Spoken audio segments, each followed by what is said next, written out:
ঈদে পাতা দিয়ে গেট বানাবো বলে আমরা চলে এসেছিলাম পাতা কাটতে, কিন্তু এত খুশিতে এই তো ঈদটাকে গলাতে ঝুলিয়ে ঘুরছিল। হ্যাঁ চলো তোমাদের একটু গুছিয়ে গেছে বলি, তো আজকে হলো চাঁদ রাতের আগের দিনকে ভোরবেলা, আর আমরা সবাই মিলে চলে এসেছি পাতা কাটতে, কারণ আমরা ঈদের আগের দিনকে একটা গেঁদ বাঁধাবো পাতা দিয়ে।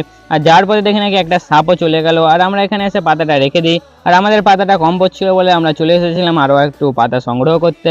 আরও একটা অন্য জায়গা থেকে আমরা পাতা ফাতা কেটে নিয়ে এসে এখানটায় রেখে দিই, আর আমরা এতটাই পাতা সংগ্রহ করতে পেরেছিলাম।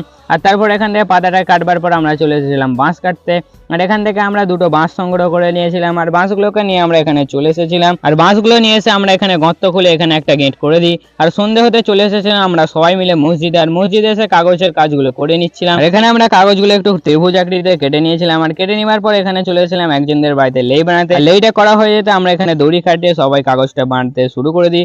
আর কাগজটা মারবার পর যে যার কাজে ব্যস্ত ছিল, আর মসজিদের ভিতরে কাগজগুলো মারা হচ্ছিল। এখানে কাগজ ফাগজ কিছু কম লাগিয়ে দেওয়ার পর আমরা 3টে করে বেলুন লাগিয়ে দিয়েছিলাম, আর এখানে সবাই মিলে আনন্দ করছিল। আর এরা এত আনন্দ পাচ্ছিল, এই তো এদের গলায় ঝুলিয়ে ঘুরছিল। আর এত টাইম চলে গেছে আমরা দেখিনি, তাই আমরা একটু শুয়েছি। আমি এখন ঘুমিয়ে পড়বো, তাই তোমাদের একটু অগ্রিম ঈদ মুবারক জানিয়ে দিই। ঈদ মুবারক, টাটা।